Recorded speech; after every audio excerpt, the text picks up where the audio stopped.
Hey, so get this. Imagine waking up one morning in 1886 on the western frontier, totally normal day, making breakfast, having no idea that in just a few months you'd be facing the deadliest winter anyone had ever seen, the kind of cold that could freeze you solid before you even realized what was happening, a cold so brutal that cattle would literally freeze standing up like statues in the snow.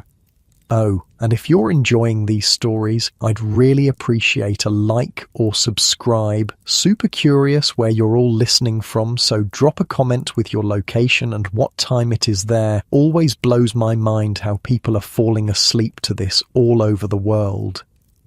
Alright, find that cozy spot, take a nice slow breath, and just let your body sink into whatever you're lying on. We're heading back to 1886, and trust me, you're going to be so grateful for that warm, soft bed and the solid roof over your head. So congratulations, you just woke up in the winter of 1886 on the western frontier.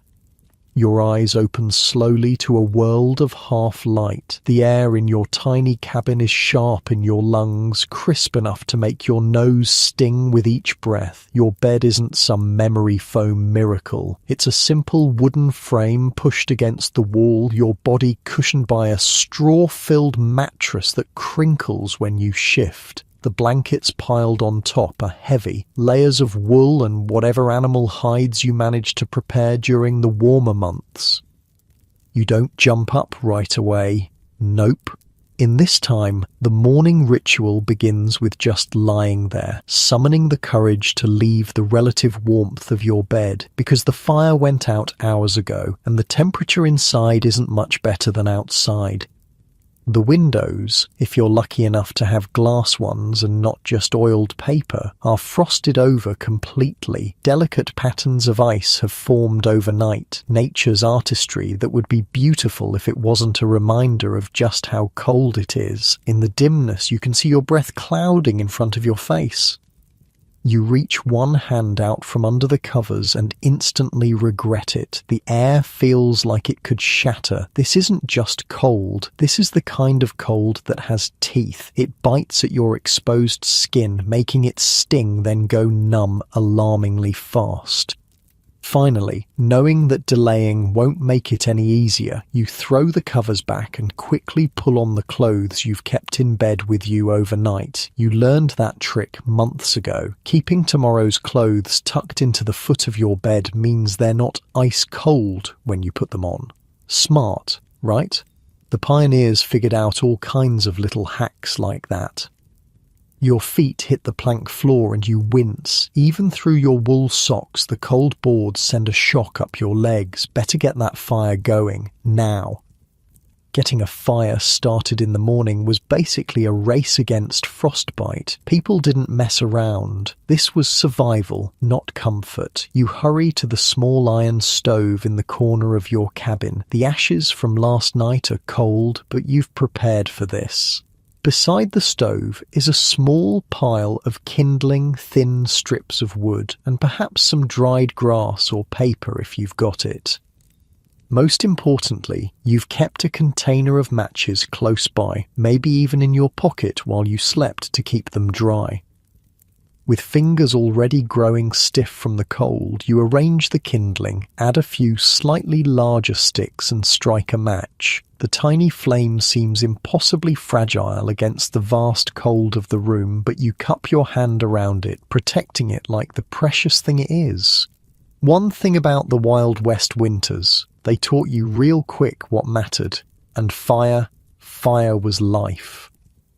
The kindling catches and you feel the first wave of relief wash over you. Then you add a few small splits of wood and finally some larger logs. The cast iron stove begins to warm, first just the metal itself, then gradually radiating heat into the room. It'll be a while before the cabin feels anything close to comfortable, but at least now there's hope.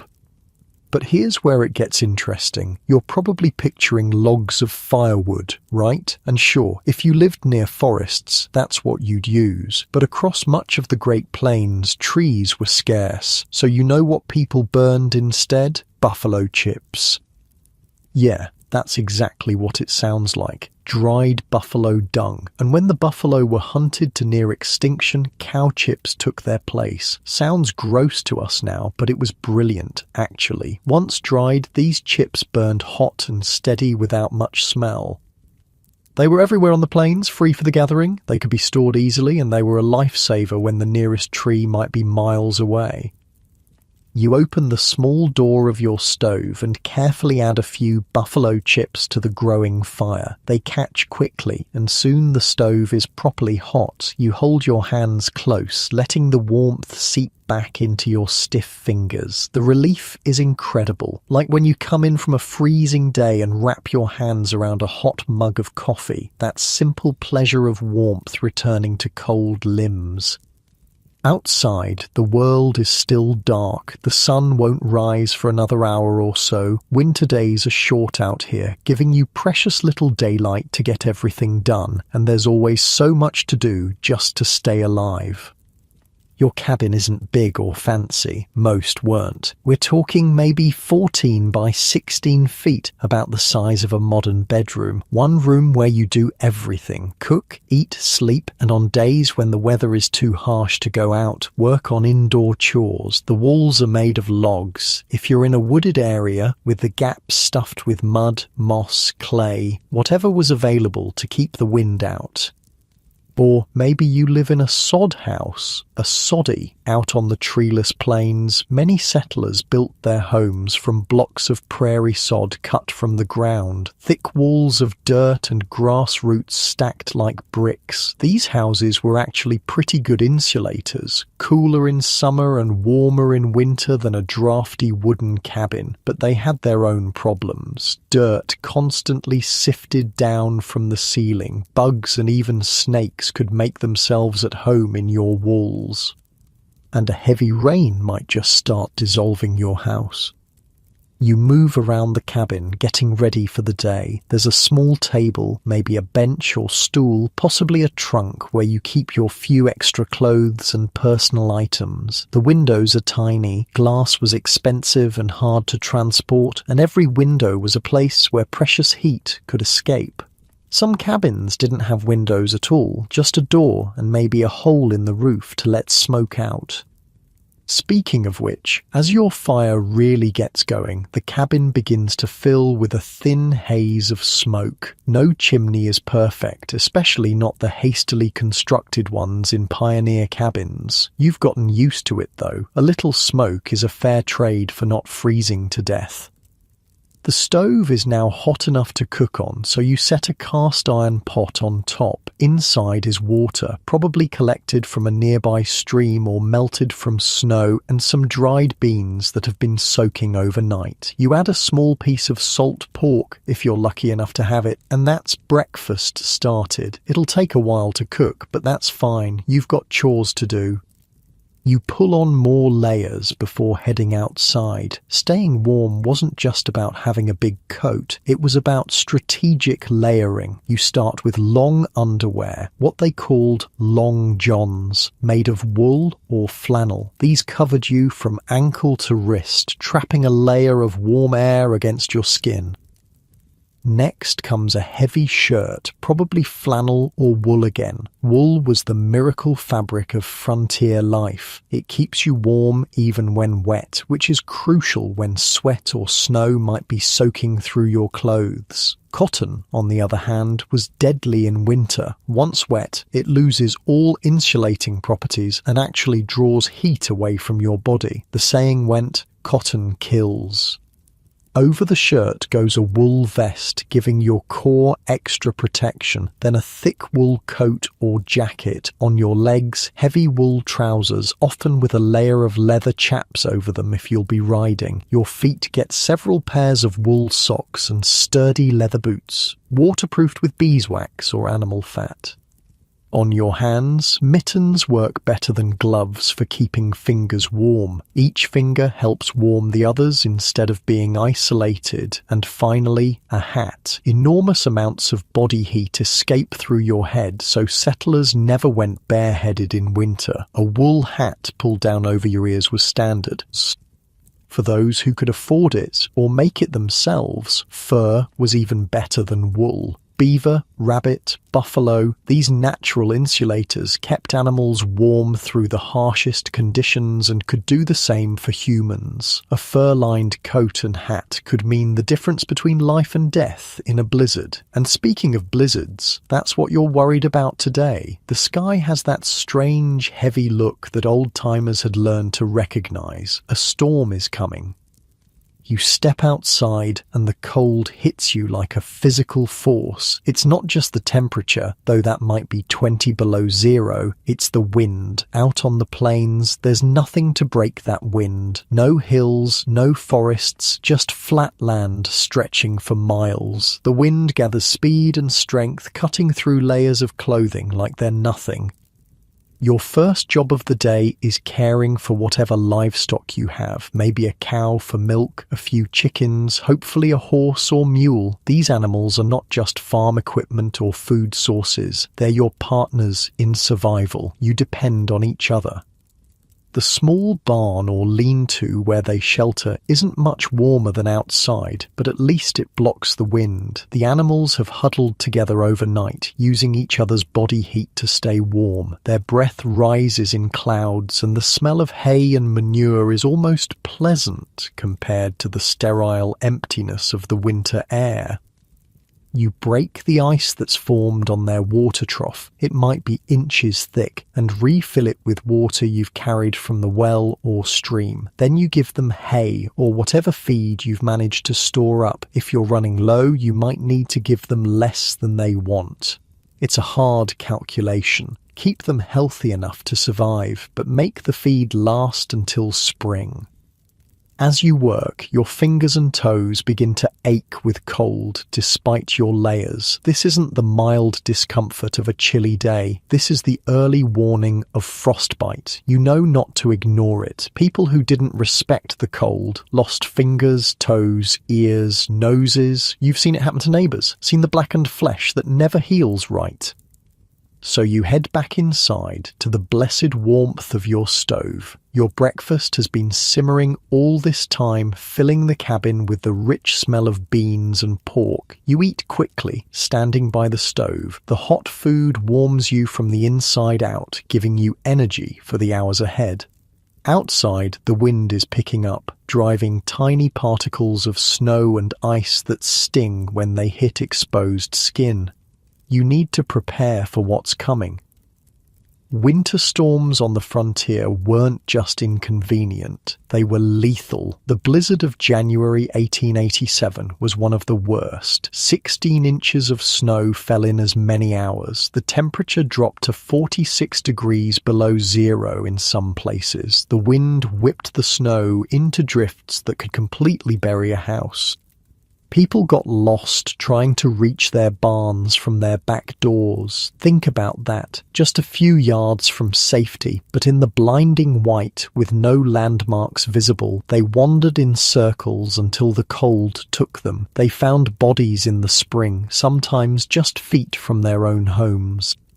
So, you know not to take chances. You string a rope from your cabin door to the barn, a lifeline to follow when visibility drops to zero. You bring in extra firewood or buffalo chips, piling them by the stove. You check your food supplies, mentally calculating how long you could last if the storm keeps you snowbound for days or even weeks.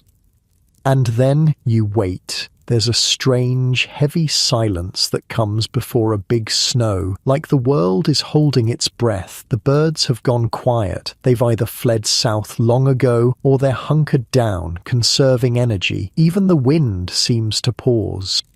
Then it begins. First, just a few flakes drifting down lazily, but soon the snow is coming fast and thick, driven sideways by the wind that's found its voice again. It howls around the corners of your cabin, finding every tiny crack and gap in the walls. Little drifts of snow form on the inside windowsills.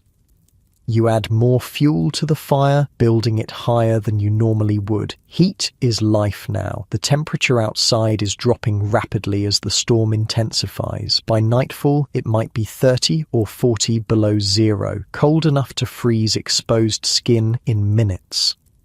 Inside, you light a candle or an oil lamp. The flickering light creates a small circle of warmth that feels incredibly precious against the howling darkness outside. You make a simple dinner, more beans, maybe some cornbread if you have the ingredients. Then you prepare for a long night. Sleep won't come easy with the wind screaming around your cabin. It sounds almost alive, angry, looking for a way in. You pile every blanket you own onto your bed. Maybe you heat rocks in the fire, wrap them in cloth and tuck them under the covers to create pockets of warmth. It's an old trick, but an effective one. As you lie there, listening to the storm, you realize something important. Out here, nobody survives alone. The people who make it through are the ones who look out for each other. You think about your nearest neighbours, maybe a mile or two away. Are they prepared? Do they have enough firewood, enough food? When the storm breaks, you'll check on them if you can. That's just what people did. Communities came together, sharing resources, knowledge, and labour. Barn raisings, harvests, house buildings. These were community events where everyone pitched in. The same spirit saw people through winters. If someone ran out of food or fuel, others shared what they had, not out of charity, but because they knew next time it might be them needing help.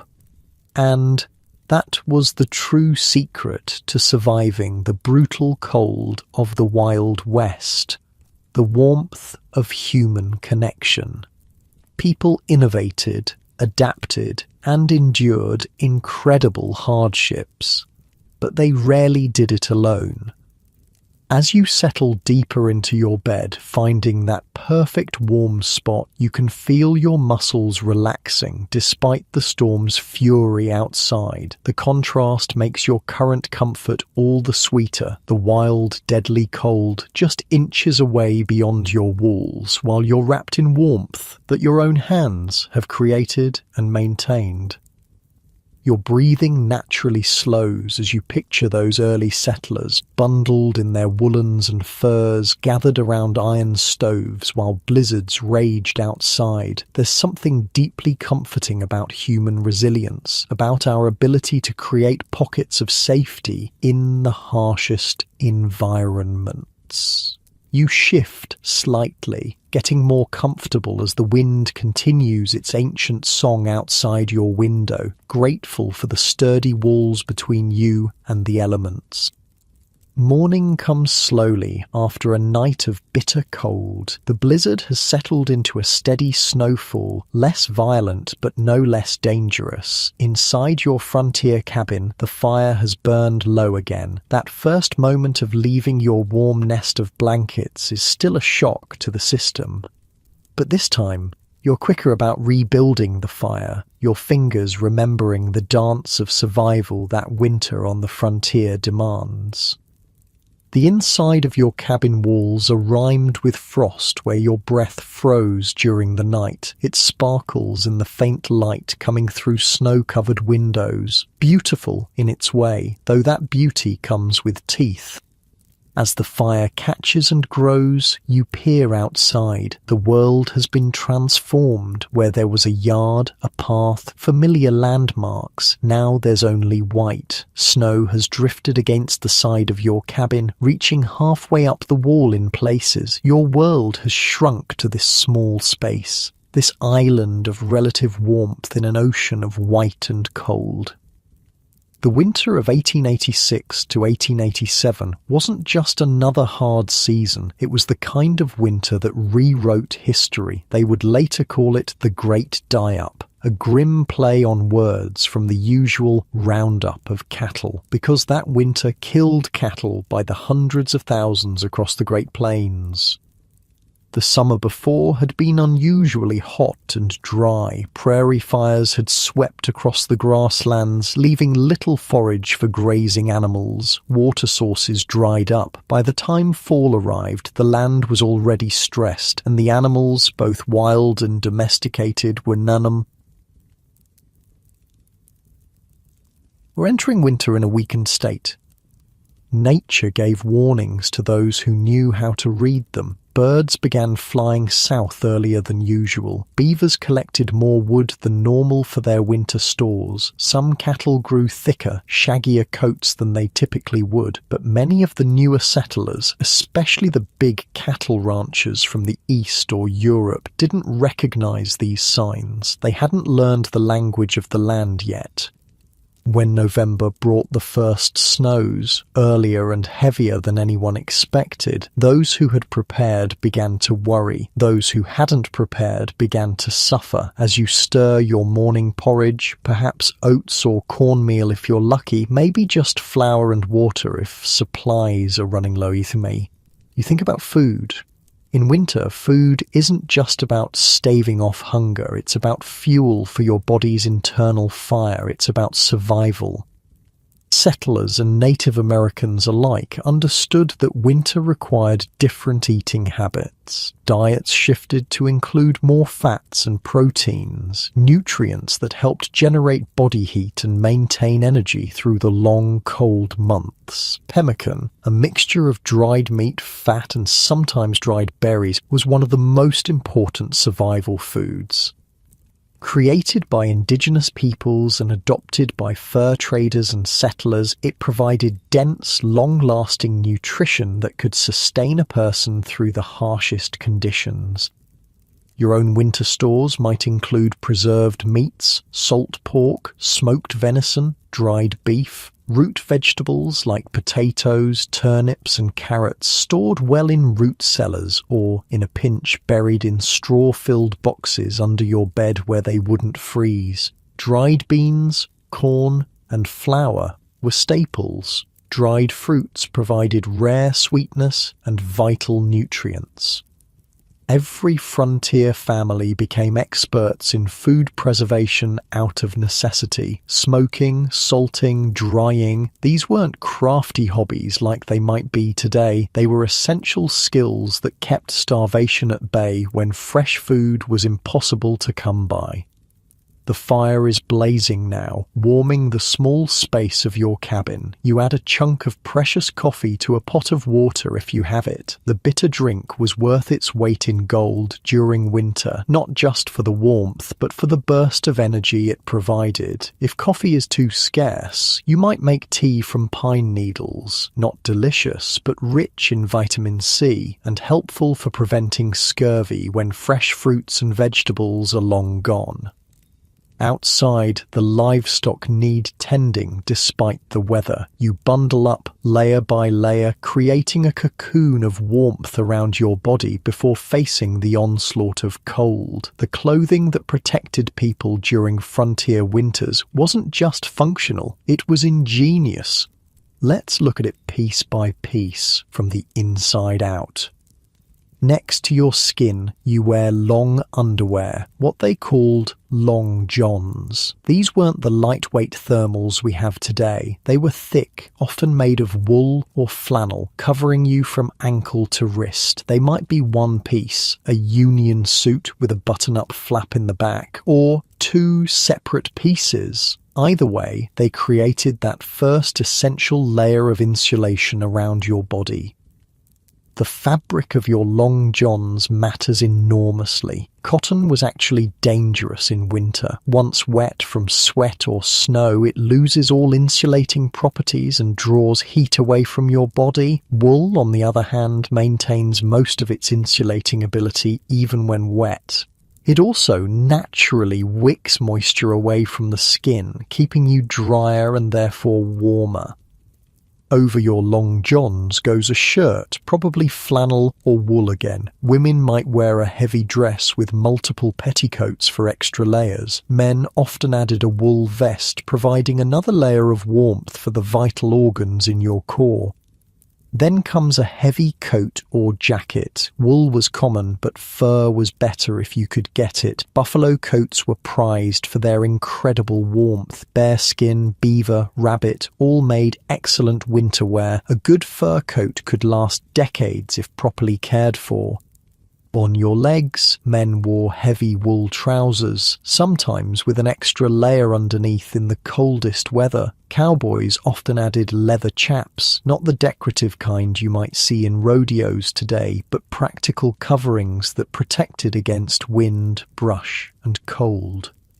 The warmest chaps were woolies made from Angora goat hides with the fur still on. These shaggy chaps could help a rider withstand hours in the saddle during freezing conditions. Your feet get special attention because frostbite often attacked extremities first. Multiple pairs of wool socks, then sturdy leather boots waterproofed with beeswax or animal fat. Some people used foot wraps instead of or in addition to socks, pieces of cloth strategically wrapped around the feet for insulation. Hands were protected by mittens rather than gloves when possible, since keeping your fingers together allowed them to share warmth. The best mittens had fur on the outside and wool on the inside, with long gauntlets that extended up the forearm to prevent snow from getting in at the wrist. And finally, the hat. Enormous amounts of body heat escape through your head, so no one went bareheaded in winter. Fur hats with ear flaps were ideal. Some people added a wool scarf wrapped around the lower face and neck, creating a sort of primitive balaclava. Fully dressed for winter, a frontier settler looked a bit like a walking bundle of furs and wool. It wasn't pretty or convenient. Layers made movement awkward, and fine manual tasks became difficult with mittened hands, but it kept you alive. You finish dressing and brace yourself for the blast of cold as you open your cabin door. Even expecting it, the intensity is shocking. The air is so cold it feels solid, like you're pushing through it rather than moving in it. Your breath freezes instantly, tiny ice crystals forming in your beard or on your scarf. The snow is deep, maybe 2 feet or more, with drifts much higher in places. Breaking trail to the barn or animal shelter is exhausting work. Each step requires lifting your foot high and pushing through the snow. After just a few yards, you're breathing hard and sweating under all those layers, which is actually dangerous. Sweat can freeze against your skin once you stop moving, rapidly drawing heat from your body. You've strung a guide rope from your cabin to the animal shelter for exactly this situation, when visibility is poor and disorientation is deadly. Keeping one gloved hand on the rope, you push forward. The animals greet you with steaming breath and restless movements. They're hungry, thirsty, and confined by the weather just as you are. Your first task is breaking the ice on their water trough. It might be inches thick after a night of below zero temperatures. Then you distribute hay or feed, carefully measuring out what they need. Feed has to last until spring, and in a winter like 1886-87, spring might be a long time coming. For the big cattle ranchers of the plains, this winter was catastrophic. Prior to 1886, the cattle industry operated mainly on the open range. Huge herds roamed freely across unfenced grasslands, fattening themselves on the abundant native grasses. Ranchers simply turned their cattle loose, rounded them up for branding in the spring, and gathered what they could for market in the fall. This system worked well when winters were mild and grass was plentiful, but it created the perfect conditions for disaster when the weather turned brutal. Those free-ranging cattle had no shelter from the blizzards, no supplemental feed when snow covered the grass, and nowhere to go when the temperatures plummeted. The winter of 1886-87 changed ranching forever. Cattle died by the thousands, frozen in place where they stood, stacked against fence lines where they had tried to escape the wind, or simply starved when they couldn't reach food under the deep snow. By spring, carcasses littered the plains. The stench as they thawed was unimaginable. Rivers were clogged with dead animals washed downstream by the spring melt. Ranchers who had been worth fortunes in the fall found themselves bankrupt by spring. Theodore Roosevelt, who owned a ranch in the Dakota Territory, lost over half his herd and described his losses as crippling. The era of the open range was over. After this winter, ranchers who stayed in business kept smaller herds, grew their own hay for winter feed, and built fenced pastures and shelters. The romantic image of vast herds roaming free across endless plains was replaced by the more practical reality of managed grazing and winter preparation.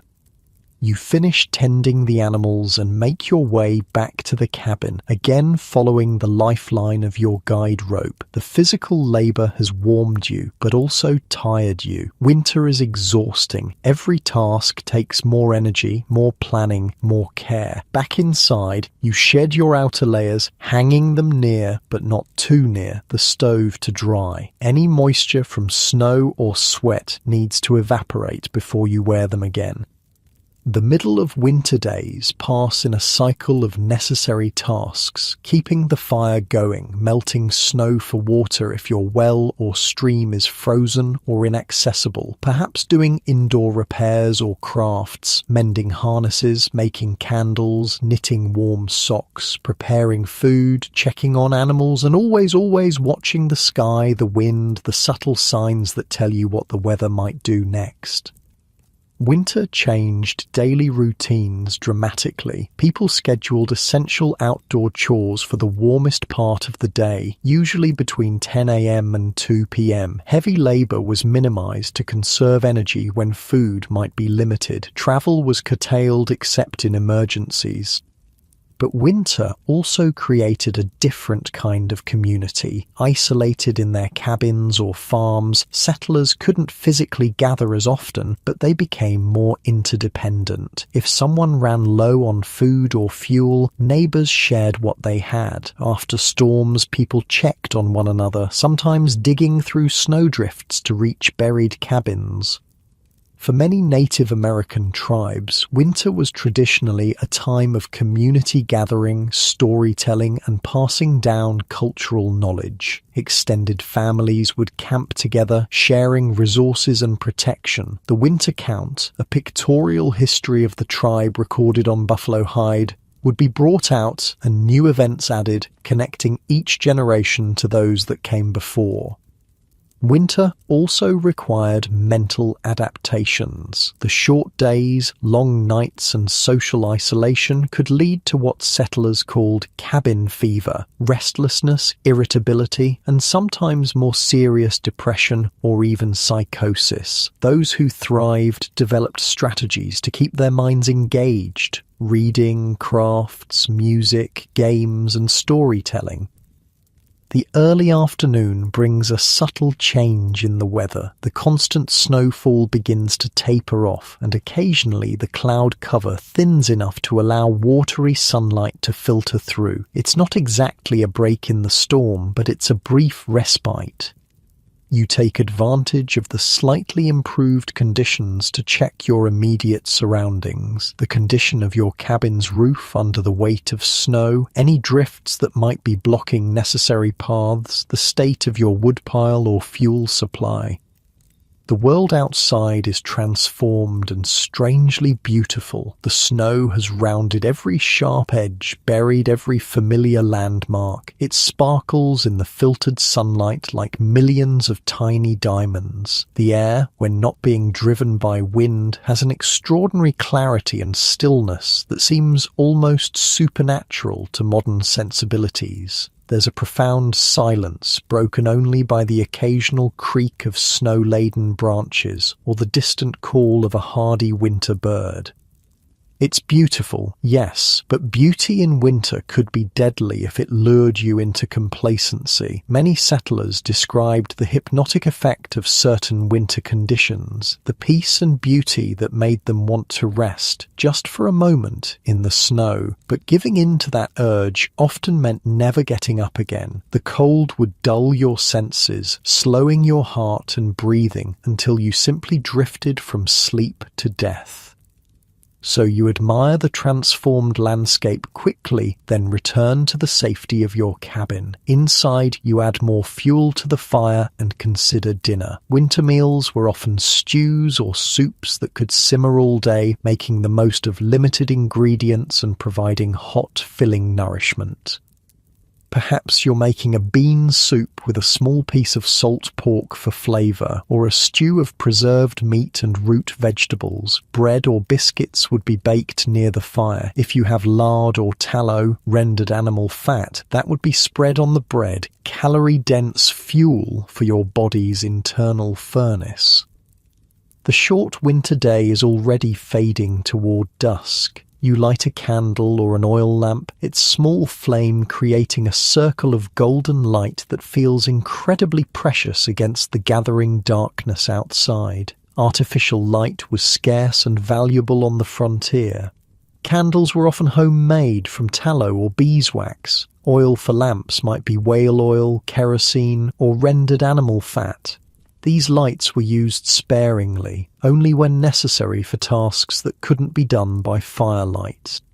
As evening deepens into night, you bank the fire in your stove, arranging the coals and partially burned wood, then covering them with ashes so they'll smoulder slowly all night without needing to be constantly tended. It's a skill that takes practice to perfect, but it means the difference between waking to a cabin that's merely cool and one that's freezing with a completely dead fire.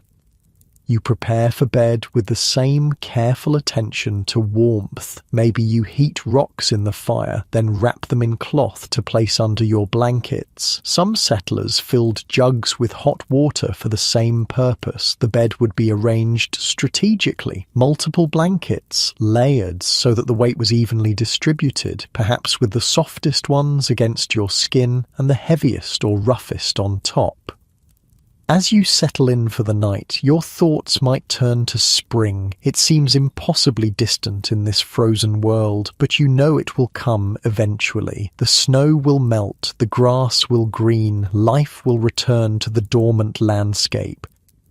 That hope, that certainty of eventual change, helped generations of settlers endure winters that tested the limits of human resilience. They survived not just through physical preparation and adaptation, but through the mental fortitude that allowed them to see beyond the immediate hardship to the renewal that would follow. You pull the blankets up to your chin, feeling the pleasant weight of them pressing you gently into the mattress. The cabin is quiet, except for the occasional pop or shift of the fire in the stove. Outside, the wind has picked up again, but its howl seems distant and unimportant now that you're wrapped in layers of warmth. Your body feels heavy with the honest fatigue of a day spent in the business of survival. Each muscle gradually releases its tension as you breathe slowly and deeply. There's a profound satisfaction in having met the challenges of another winter day, having kept the fire burning, the animals fed, your small space of safety intact against the vastness of cold outside. As your breathing slows naturally, you gaze at the faint orange glow of the banked fire visible through the cracks in the stove door. That small light is a beacon of human ingenuity and perseverance, the ability to create warmth and safety even in the most hostile environments. You shift slightly, finding that perfect, comfortable position, feeling your shoulders drop and your jaw relax as the quiet darkness of a frontier night settles around you like a familiar friend. The blizzard settles into a rhythm over the next few days, sometimes raging with renewed fury, sometimes easing enough to allow brief ventures outside. Inside your frontier cabin, you've settled into a rhythm too. The harsh realities of winter have imposed a kind of simplicity on daily life that has its own strange comfort. Morning comes with the now familiar routine, the shock of cold air as you leave your warm bed, the careful rebuilding of the fire, the layers of clothing, the trek to care for animals, the constant never-ending vigilance against the cold that waits just outside your walls, patient and hungry. But today, something is different. As you step outside, you notice the wind has died down completely. The air is still brutally cold. Your breath freezes instantly in your beard or on your scarf, but the absence of wind makes it feel almost peaceful. The snow-covered landscape stretches away in gentle swells and dips, blindingly white under a sky that has finally cleared to a pale, distant blue. In this moment of relative calm, you decide to check on your nearest neighbours. In the isolated homesteads of the frontier, neighbours might be miles apart, but the bonds between them were often stronger than in more populated places. Winter survival depended on community as much as individual preparation. You harness your horse to the sled or wagon, if you're fortunate enough to have one. If not, you might set out on horseback or even on foot, though distances that seemed manageable in summer became treacherous journeys in winter. Either way, you dress in your warmest layers, pack some food, and a blanket. Getting stranded between destinations could be fatal, and set out. Breaking trail through deep snow is exhausting work, even with a horse. The animal plunges forward, snow sometimes reaching its chest, while the sled or wagon behind cuts a path that might be used for days or weeks to come. You keep your eyes fixed on landmarks. A distinctive tree, a rise in the land, the smoke from a distant chimney. Getting lost in this white vastness would mean death. Navigating in winter was a serious skill on the frontier. Without the benefit of GPS, cell phones, or even reliable maps, travelers relied on intimate knowledge of the landscape and careful observation. Native Americans and experienced settlers could read subtle signs, invisible to the untrained eye. The way certain trees leaned, the pattern of stars, the behavior of local wildlife. They passed this knowledge down through generations, creating mental maps that were often more detailed and practical than anything on paper. For newer settlers, winter travel was riskier. Many tied bells to their horses so that if they became disoriented in a sudden snowstorm, the sound might guide them back to their wagon or sled. Others strung guide ropes between buildings on their own property to prevent getting lost between house and barn. Stories abounded of people found frozen just yards from their own doors, having become disoriented in whiteout conditions. After what feels like hours of careful progress, you spot your neighbour's cabin, a small dark shape against the overwhelming white. Smoke rises from the chimney in a straight column, a good sign that someone is alive and well inside. Your arrival is met with genuine joy. Winter visitors were rare and welcome breaks in the isolation that could stretch for weeks or months. You're ushered inside to thaw by the fire, offered whatever food and drink is available. Hospitality was never refused in this harsh environment where turning someone away could mean their death. The conversation turns, as it inevitably did in winter, to survival. How are the food stores holding out? Is there enough feed for the livestock? Has anyone been sick? What news, if any, has filtered in from more distant communities? This exchange of information wasn't just socializing, it was a vital network of mutual support. If one family was running low on a particular supply, others would share what they could. If someone hadn't been seen or heard from for too long, a group might organize to check on them. Knowledge about weather patterns, wild food sources, medical treatments using available plants, more efficient ways to insulate or heat was freely shared because it benefited everyone.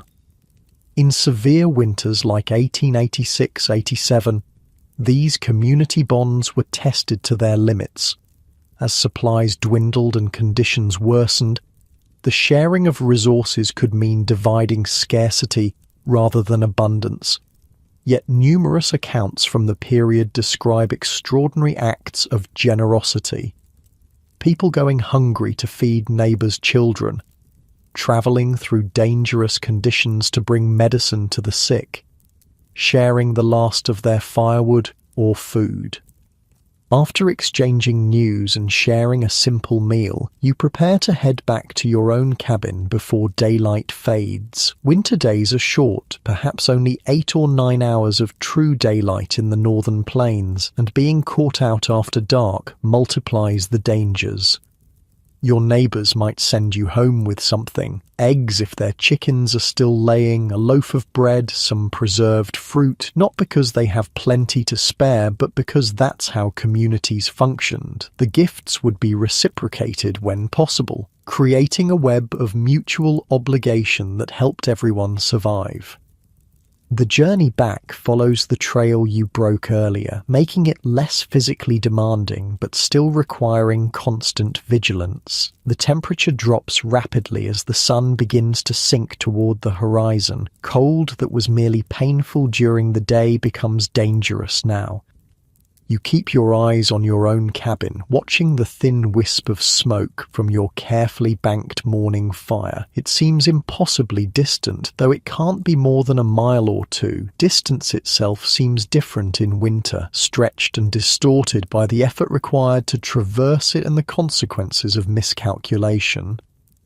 The sky is changing colour as you finally reach home, pale blue deepening to indigo, with the western horizon painted in brief, spectacular streaks of orange and pink. Winter sunsets on the plains could be breathtaking, the pure cold air creating colours more vivid than summer's hazy warmth. But you don't linger to admire it. Beauty is secondary to warmth and safety now. Inside your cabin, the fire has burned low but not out. You feed it carefully, coaxing the embers back to flames with kindling and then larger pieces of wood or buffalo chips. The simple act of building a fire, something humans have done for tens of thousands of years, takes on almost sacred significance in winter. It's not just comfort, it's life itself. As feeling returns to your cold-numbed fingers and toes, a painful process of prickling and burning that old-timers called the screaming memes, you reflect on the different ways various people survived winter on the frontier. Native American tribes had centuries of accumulated knowledge about winter survival, adapted specifically to their local environments. The Plains tribes like the Lakota, Cheyenne, and Blackfeet used teepees that were remarkably well suited to harsh winters. Though made of buffalo hide, rather than the solid walls we might associate with winter protection, a properly constructed teepee was surprisingly warm. The conical shape and central fire created excellent ventilation, drawing smoke up and out while minimizing heat loss. The outer cover could be raised or lowered depending on conditions, and an inner lining created an insulating airspace while also preventing drafts. In the coldest weather, the bottom edge would be banked with snow for additional insulation. Teepees could also be taken down and moved quickly if game migrations or weather made a change of location necessary. The Plains tribes also adapted their entire way of life to the seasonal cycle. Many followed the buffalo herds in summer and early fall, then wintered in sheltered river valleys where wood was available and the worst of the wind was blocked. Their winter camps were community affairs, with extended families and groups camping together for mutual support and protection.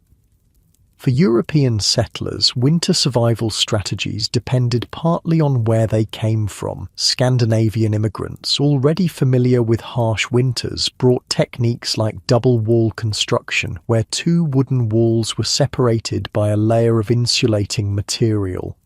German settlers introduced cast-iron stoves that were more efficient than open fireplaces, radiating heat evenly while using less fuel.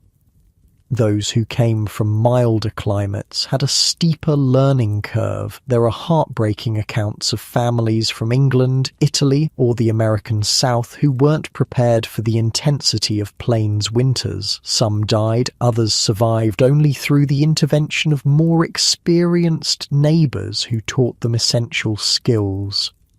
One of the most remarkable winter dwellings was the dugout, literally a home dug into the side of a hill or into the ground itself, with an earthen roof supported by salvaged timber. These homes looked primitive, but were actually excellent at maintaining a constant temperature. The thick earth walls kept heat in during winter and stayed cool in summer.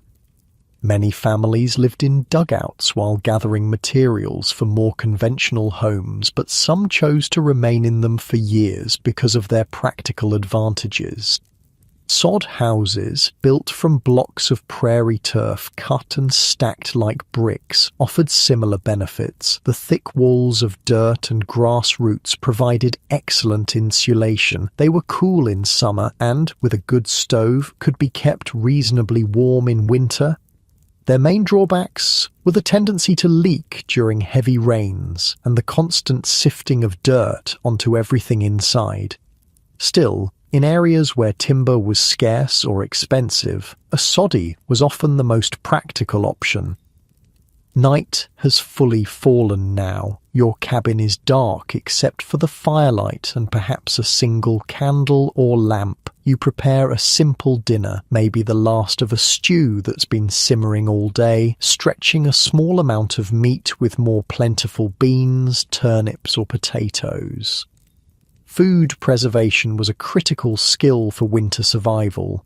Without refrigeration, keeping food edible through months when nothing fresh could be grown required multiple strategies. Smoking meat was one of the most effective methods. A properly smoked ham, bacon, or beef could last for months without spoiling. The smoking process involved first curing the meat with salt to draw out moisture, then hanging it in a smokehouse where it absorbed preservative compounds from slowly burning hardwood. The result was not only preserved, but often delicious. Salting was another common preservation method, especially for meat and fish. The meat would be packed in salt or soaked in a strong brine solution. The salt drew out moisture and created an environment hostile to bacteria. Properly salted meat could last an entire winter, though it required thorough soaking before cooking to make it palatable. Root vegetables like potatoes, carrots, turnips and onions could be stored in root cellars, underground rooms or pits where the earth's stable temperature kept them from freezing or spoiling. A well-constructed root cellar maintained temperatures just above freezing even when outside temperatures plunged far below zero. Fruits were often dried in the summer sun, then reconstituted in winter for pies, sauces, or just eating as is. Berries, apples, peaches, anything that could be sliced thin enough to dry thoroughly could be preserved this way. Beans, corn, and other grains were dried on the plant, then stored in rodent-proof containers. These staples formed the backbone of winter nutrition, providing carbohydrates and some protein. For indigenous communities, pemmican was the ultimate survival food, made from dried meat, usually buffalo pounded into powder, mixed with melted fat and sometimes dried berries. It was incredibly nutrient-dense and stable. A small amount provided substantial calories and complete nutrition. It was so effective that European fur traders and explorers adopted it, and similar preserved meat products are still used today by military forces and wilderness adventurers. After eating, you prepare for the night ahead. The fire is carefully banked, not too low that it might go out during the coldest hours before dawn, but not so high that it wastes precious fuel. You might heat stones or fill jugs with hot water to place in your bed, creating pockets of warmth that will last for hours. The nighttime routine included careful attention to security. Doors were barred not just against unlikely human intruders, but against the more common threat of desperate predators seeking warmth or food. Windows were shuttered or covered with blankets to prevent heat loss. Then came perhaps the most important winter survival tactic of all: rest. The human body burns calories to maintain core temperature. In extreme cold, this energy expenditure increases dramatically. Adequate rest was essential to conserve energy and maintain health through the long months of winter. Sleep patterns on the frontier differed from our modern schedule. Without abundant artificial light, people generally slept when it was dark and worked when it was light, which meant more sleep in winter, less in summer. Many described a pattern of first sleep and second sleep.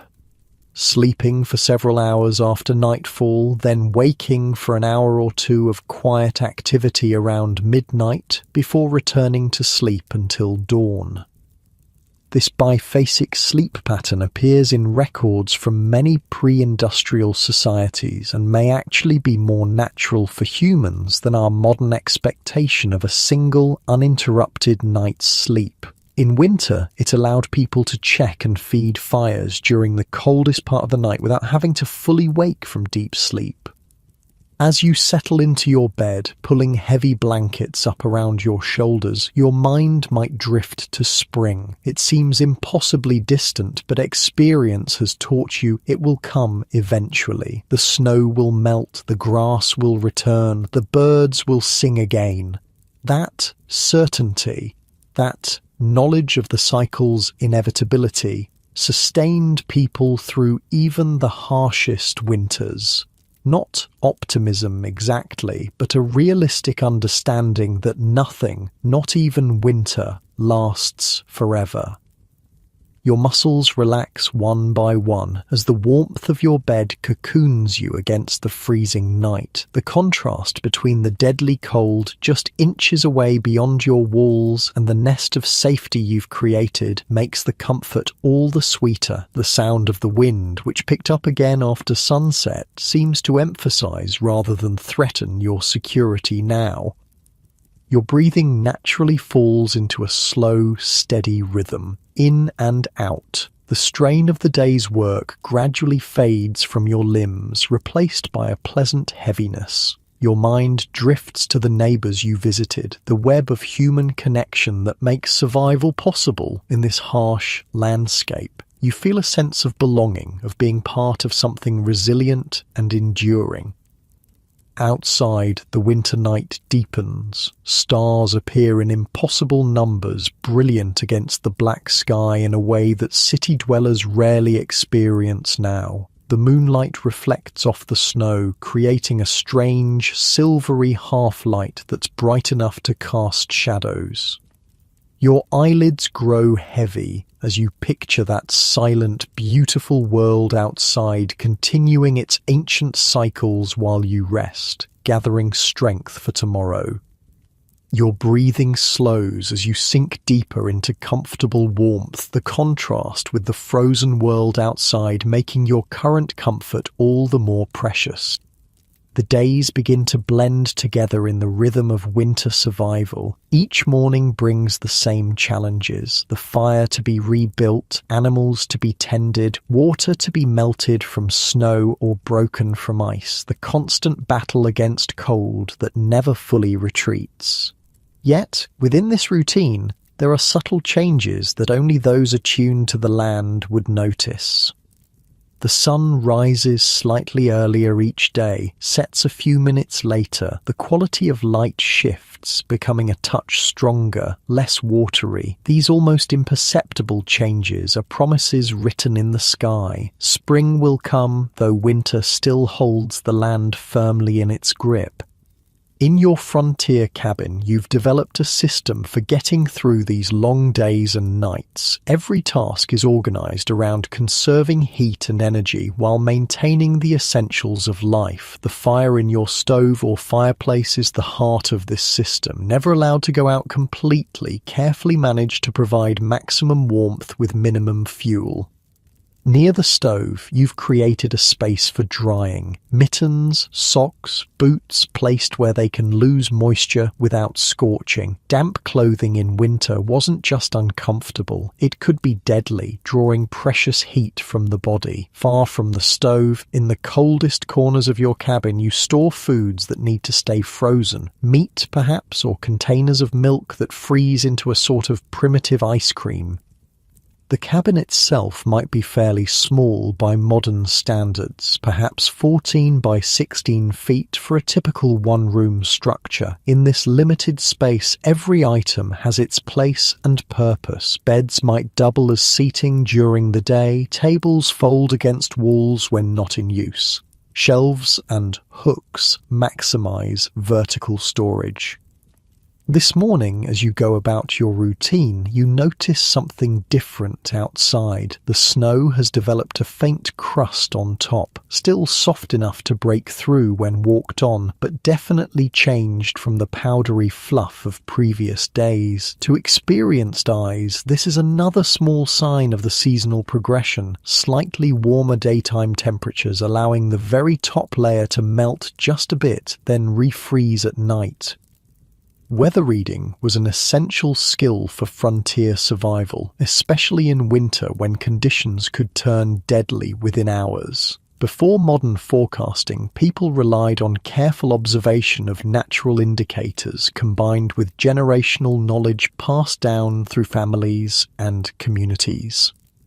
Cloud formations, wind direction, animal behavior, even the way smoke rose from chimneys, all provided clues about coming weather. Many of these observations were codified in sayings or rhymes that made them easier to remember and pass along. Red sky at night, sailors delight. Red sky in morning, sailors take warning. Or, when clouds appear like towers, the earth is refreshed by frequent showers. The ability to predict weather wasn't just convenient, it was sometimes the difference between life and death, knowing when to hurry home ahead of a blizzard, when to harvest before a killing frost, or when conditions were right for travel could determine survival in this unforgiving environment. Indigenous peoples had developed sophisticated weather prediction systems specific to their regions over thousands of years. Many tribes had designated weather watchers, individuals with special training and aptitude for reading natural signs. Their forecasts guided decisions about hunting, gathering, traveling, and preparing shelter. European settlers brought their own weather wisdom, often specific to their countries of origin. This knowledge sometimes had to be adapted or discarded when it proved unreliable in the different climate of North America. Through trial and error, sometimes fatal error, new weather law emerged that combined indigenous knowledge, immigrant traditions, and hard-won frontier experience. You step outside to begin your daily chores, bundled against the cold but moving purposefully to generate body heat without sweating. The animals need tending first. They depend entirely on human care to survive winter in their domesticated state. The livestock, perhaps a milk cow, a few chickens, maybe a pig being fattened for spring slaughter, have their own ways of adapting to cold. Animals naturally grow thicker coats as winter approaches. They huddle together for shared warmth and shelter from wind when possible. But domesticated animals required human intervention to survive extreme cold. Barns and other shelters needed to be as carefully prepared for winter as human dwellings. Cracks were sealed against drafts. Hay was stacked to create additional insulation along walls. Water troughs were placed indoors if possible to prevent constant freezing. The winter of 1886-87 was particularly devastating for livestock, especially cattle on the open range. The combination of drought the previous summer, early heavy snows and record-breaking cold created conditions that even the hardiest animals couldn't survive without help. Ranchers who lost thousands of cattle during this catastrophic winter changed their practices dramatically afterward. The era of vast, unfenced, unmanaged herds on the open range effectively ended. Those who stayed in the cattle business adopted new approaches. Smaller herds, fenced pastures, hay production for winter feed, and sturdier shelters. This shift transformed not just ranching, but the entire culture and economy of the West. The romantic image of the cowboy, constantly on the move with semi-wild cattle, gave way to more settled, farm-like operations. The last great cattle drives occurred in the early 1890s. By 1900, railroads had expanded enough to make drives unnecessary, and fenced land made them impossible in many areas. As you finish caring for your animals, you glance at the sky, reading the signs for today's weather. The clear, brittle blue suggests continued cold, but there's a high, thin layer of clouds moving in from the west that might bring changes later. For now, it's safe enough to tackle an outdoor project you've been putting off, perhaps repairing a damaged fence, cutting more firewood, or clearing snow from a pathway. Winter work on the frontier required careful planning. The most strenuous tasks were best done during the warmest part of the day, usually between 10 a.m. and 2 p.m. Work was paced to avoid excessive sweating, which could freeze against the skin once activity stopped. And everything took longer than in milder seasons.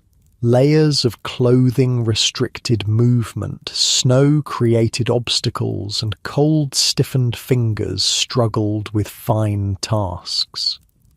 Yet winter also brought its own unique opportunities. Some jobs were actually easier in the cold months. Logging, for example, was primarily a winter activity. Frozen ground made it easier to drag heavy logs out of the forest, and snow provided a slick surface for sleds heavily laden with timber.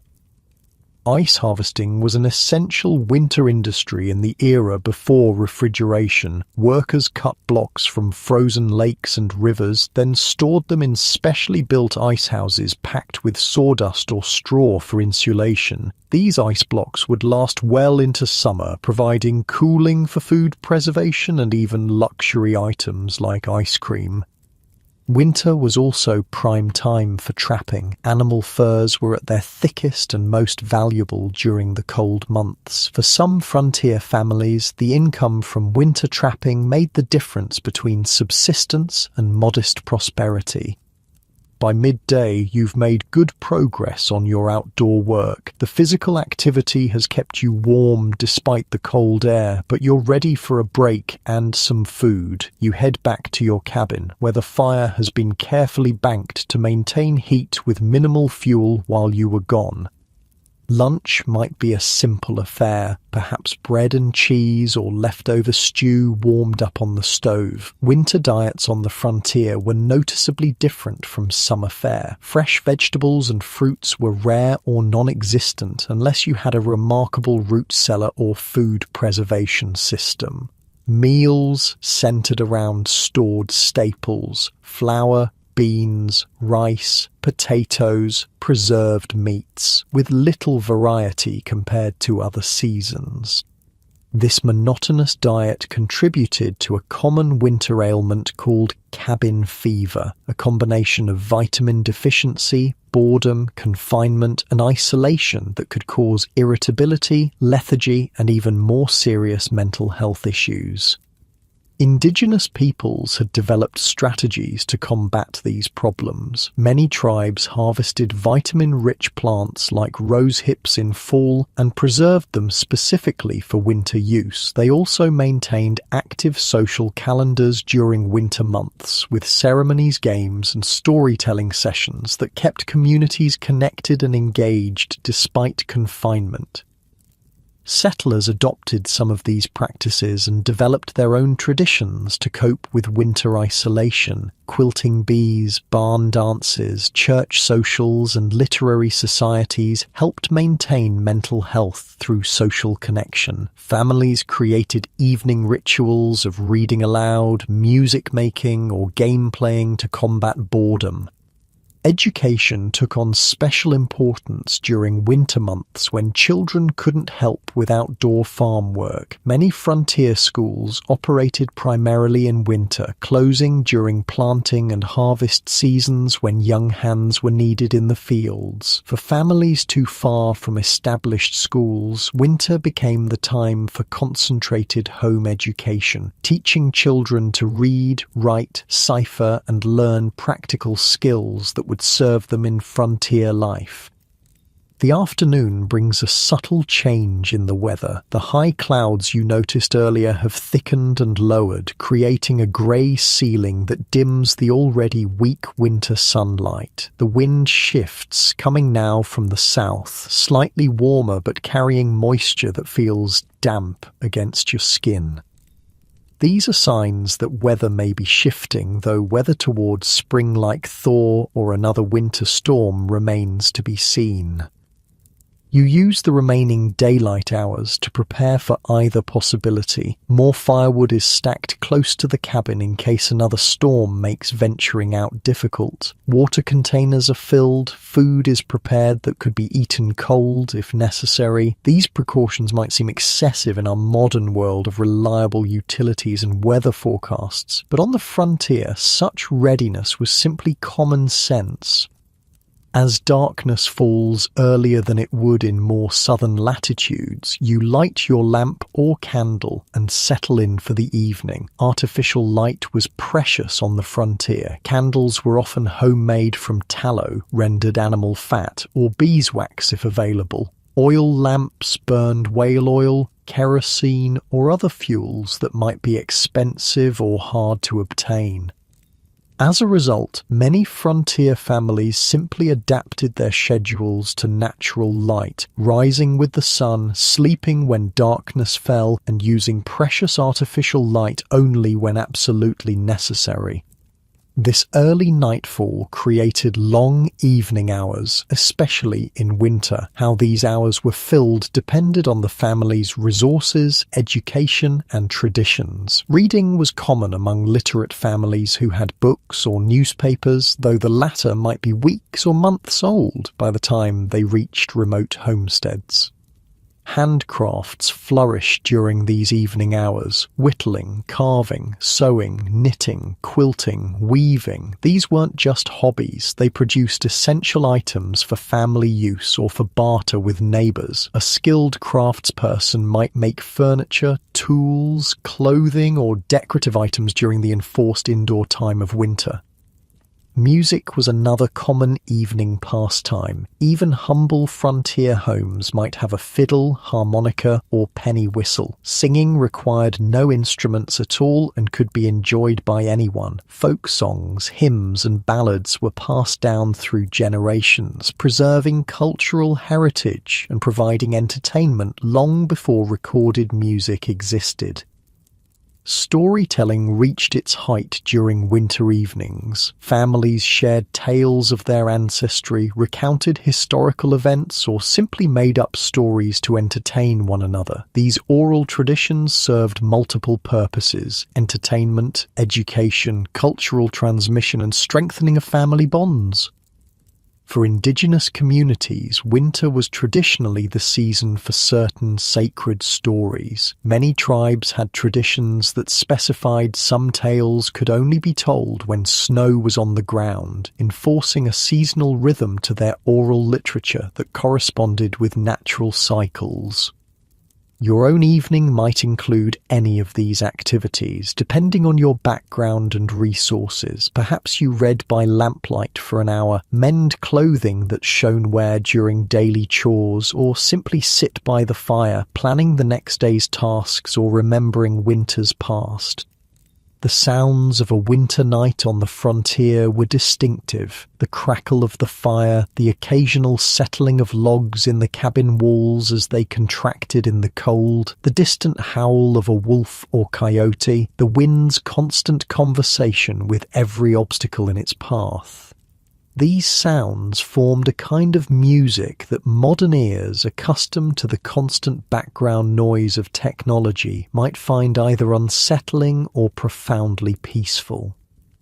As bedtime approaches, you bank the fire for the night, carefully arranging the coals and partially burned wood, then covering them with ashes so they'll smoulder slowly until morning. This technique, mastered through practice and sometimes learned through bitter experience, meant the difference between waking to a cabin that was merely cool and one that was freezing with a completely dead fire. The bed calls to you now, a simple wooden frame with a straw-filled mattress that's nothing like our modern pillow tops but feels welcoming after a day of physical work. Blankets have been warming near the fire and are now arranged in careful layers, perhaps wool on the bottom where it touches your skin, then heavier hides or quilts on top. You might place heated rocks wrapped in cloth at the foot of the bed, or fill jugs with hot water for the same purpose. These would radiate warmth for hours, taking the deadly chill off the bedding and helping you fall asleep comfortably instead of shivering for the first hour. Sleep came differently on the frontier, without electric lights, television, or the internet to disrupt natural circadian rhythms. People generally fell asleep more quickly after dark and woke more naturally with dawn. Winter brought longer sleep periods that balanced the shorter, more active days of summer. This natural rhythm, following the seasons rather than fighting them, may have contributed to overall health despite the physical hardships of frontier life. Dreams in winter might be different too, influenced by the intense quiet outside, the absolute darkness broken only by firelight, and the knowledge of the deadly cold just beyond the cabin walls. Some frontier diaries and letters describe especially vivid dreams during winter isolation, as if the mind needed to create its own journeys when the body was confined. As you settle deeper into your bed, pulling the heavy blankets up to your chin, you're aware of the contrast between your warm cocoon and the freezing world outside. There's something profound in this juxtaposition, the fragility of human life against the vast indifference of winter, yet also the remarkable ingenuity that allows you to create comfort in such hostile conditions. Your body feels pleasantly heavy, each muscle releasing the day's tension as you breathe slowly and deeply. The stresses of survival, the constant vigilance, the physical labor, the need for careful planning fade for these few hours of rest. Tomorrow will bring its own challenges, but for now, there is just this moment of peace. Outside, the night deepens. Perhaps snow begins to fall again, silent, gentle flakes that accumulate without the violent wind of a true blizzard. Or maybe the sky clears, revealing stars in numbers that modern city dwellers can scarcely imagine, their cold light reflecting off the snow in a luminous glow that makes midnight brighter than many modern afternoons. Your breathing naturally slows as you sink deeper into comfort. The cabin creaks softly as it settles in the cold, a sound so familiar it's become a lullaby of sorts. You shift slightly, finding that perfect position where every limb is supported and warm. A yawn escapes, your jaw relaxing as the quiet darkness wraps around you like an old friend. The weight of the blankets presses you gently into the mattress, a comforting pressure that reminds you of safety in this wild, cold land. days pass in the steady rhythm of winter survival. Outside your frontier cabin, the landscape remains transformed by snow and ice, but subtle changes are beginning to appear for those who know how to read them. The quality of light shifts minutely each day, growing stronger, lingering a bit longer. The snow develops different textures as temperatures fluctuate, sometimes forming a hard crust that bears weight, sometimes softening into wet heaviness that clings to boots and clothes. These are the first whispers of spring, though winter's grip remains firm. On the frontier, these transitional weeks could be some of the most challenging of the entire year. Food stores, carefully rationed through the coldest months, might be running low. Humans and animals alike grew weary of confinement, and the weather itself became unpredictable. Bitter cold snaps alternating with brief thaws that turned snow to treacherous mud before freezing again. This morning, you wake to an unfamiliar sound, a steady dripping from the eaves of your cabin. The temperature has risen overnight, climbing just above freezing for the first time in weeks. Outside, the snow has developed a glazed, wet surface that reflects sunlight with almost painful brightness. The air feels different too, still cold, but with a dampness that hints at change.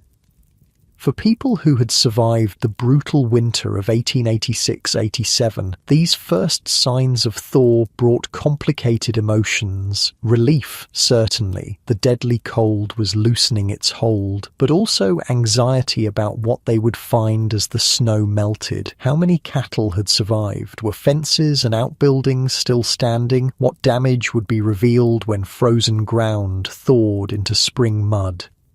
For the cattle barons who had dominated the Western economy before this catastrophic winter, the thaw would reveal the full extent of their losses. Theodore Roosevelt, who owned a ranch in the Dakota Territory during this winter, later wrote, "The losses were crippling. For the first time, I've been utterly unable to enjoy a visit to my ranch." He lost over half his herd and more than half his investment.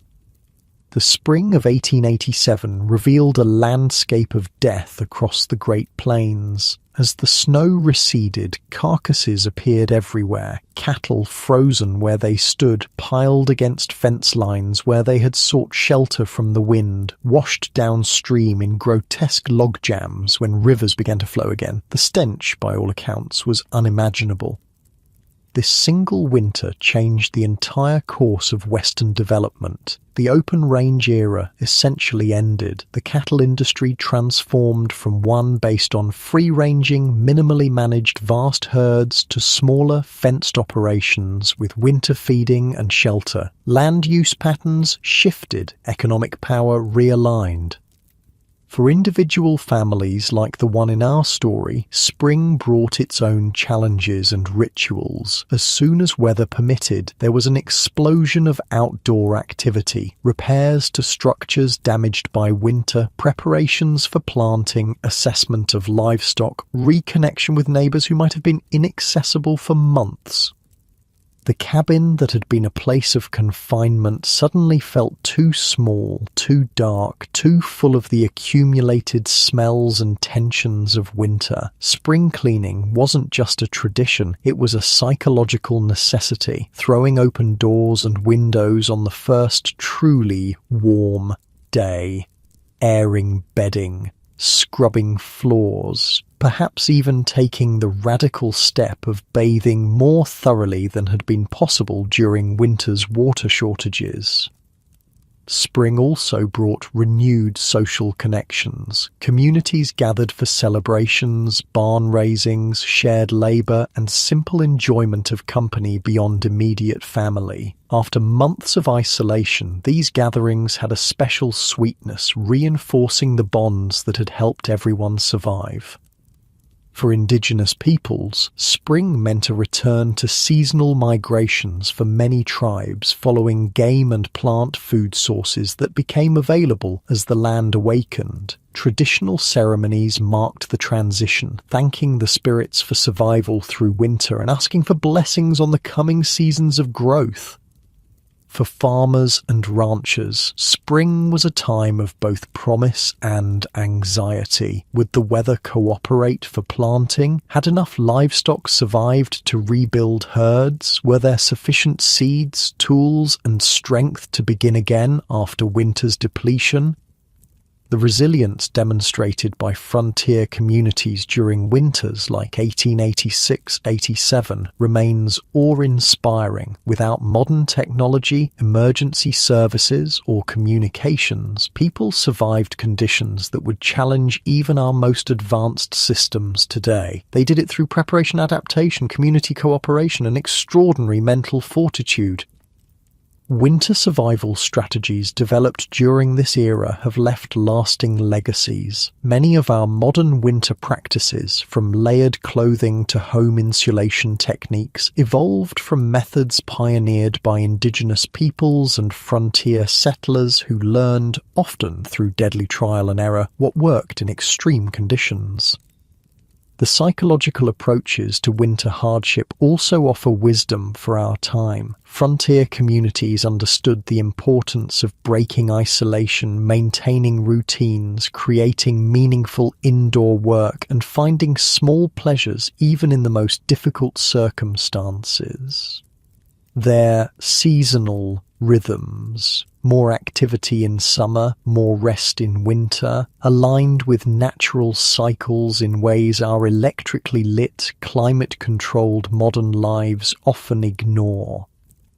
Perhaps most importantly, they developed a relationship with winter that was neither romantically naive nor bitterly antagonistic. They respected its dangers without despair, prepared for its challenges without panic, and found beauty in its austerity without forgetting its deadly potential.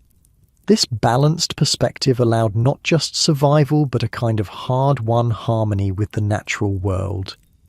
As the light begins to fade on this transitional day between winter and spring, you return to your cabin after checking on animals and assessing the changes brought by the slight thaw. Inside, the familiar space feels different too. The air less dry, the perpetual chill less pervasive. You still build your evening fire, but perhaps with slightly less urgency than during the depths of winter.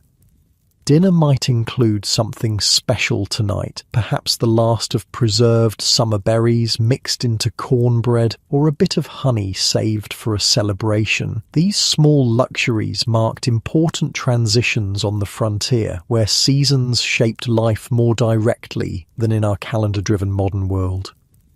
As you prepare for sleep, your routine remains similar to winter nights, though with subtle adjustments. Perhaps fewer blankets on the bed, less banking of the fire since freezing to death is no longer an imminent threat. The gradual easing of survival pressure brings its own kind of peace, a relaxing of the constant vigilance that winter required. You settle into your bed, feeling the familiar comfort of the straw mattress that has cradled your body through months of cold nights. The blankets still create a pleasant weight, though not as heavy as during January's brutal cold. Outside, night birds have returned, their occasional calls marking another sign of the turning season.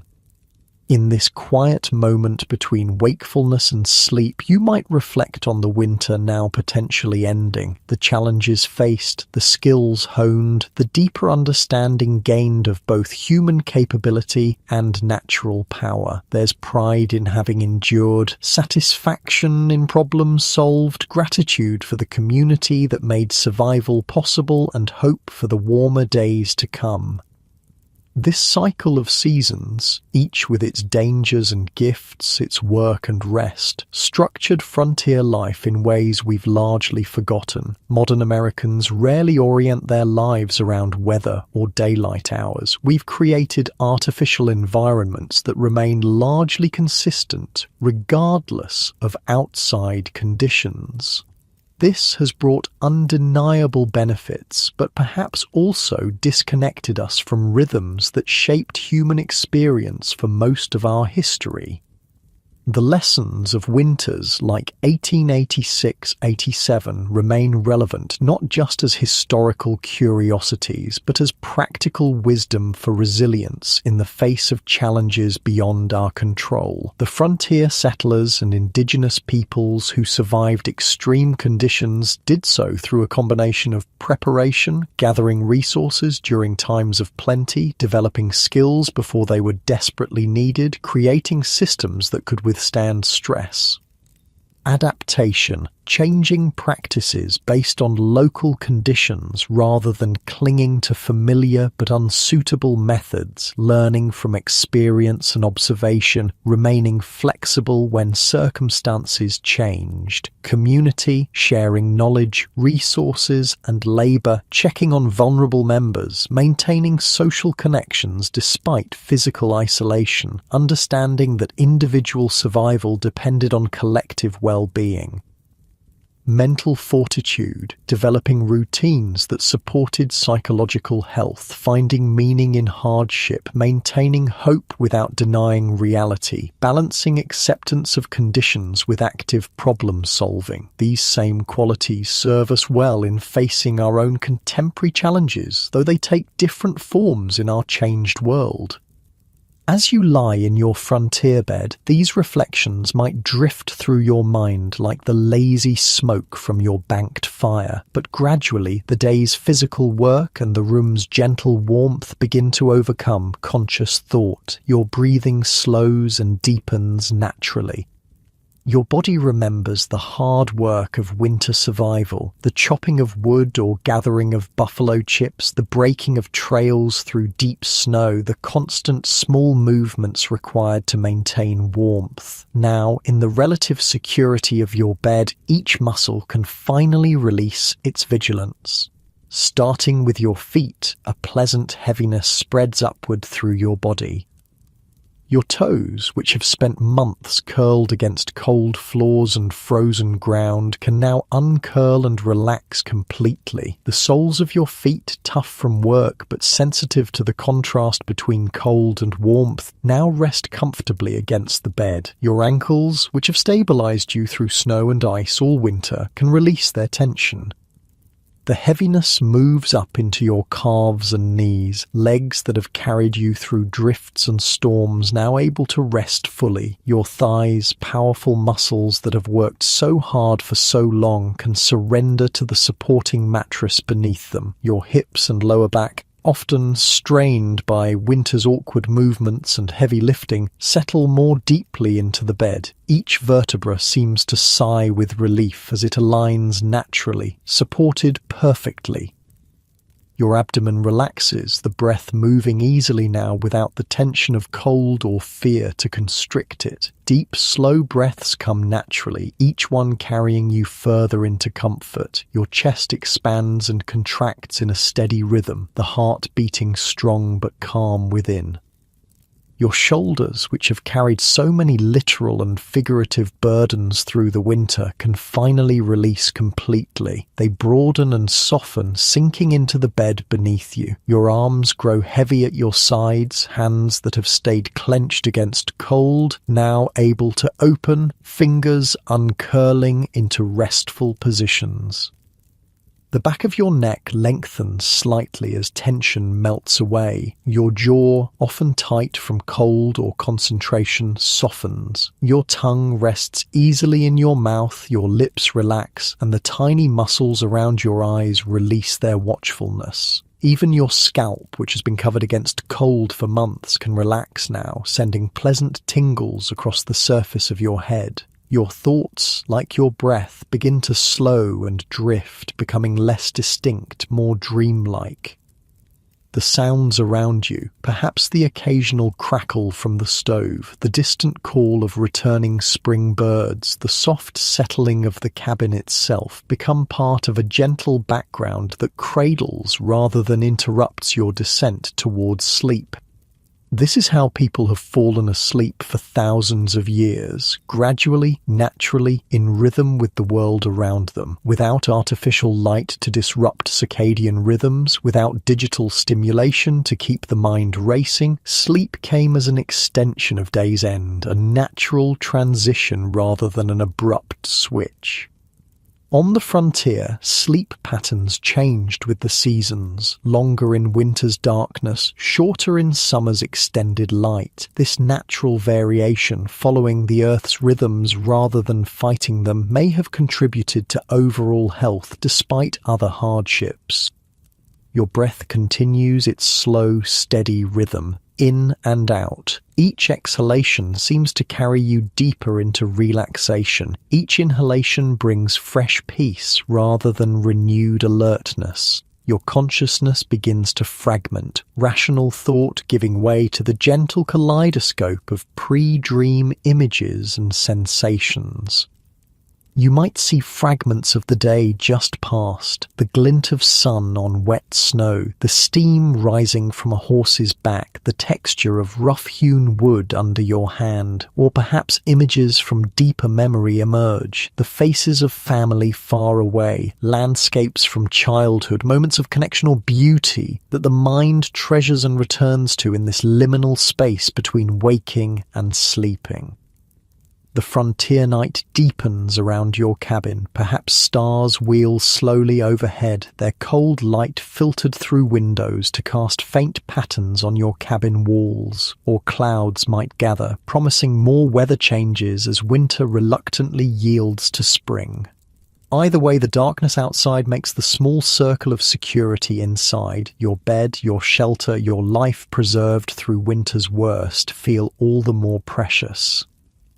Your eyelids grow heavy now, too heavy to keep open even if you wanted to. But there's no need for vigilance anymore, no reason to fight the sweet pull of sleep. Each breath becomes slightly deeper, slightly slower, your heartbeat gentle and regular. The weight of your body against the bed feels perfect, as if you're being held exactly as you need to be. The day's concerns, what needs repair after winter's damage, when to plant, how to rebuild what was lost, fade into background, problems for tomorrow's wakeful self. Now there is just this moment of perfect transition, the mind letting go of its constant activity, the body surrendering to rest. Sleep approaches now like a gentle wave, each breath carrying you closer to its shore. The frontier winter, with all its brutal challenges and life-defining lessons, has shaped you, but not broken you. You've survived its worst through ingenuity, community, and remarkable resilience, qualities passed down through generations that still serve us today, though our challenges take different forms.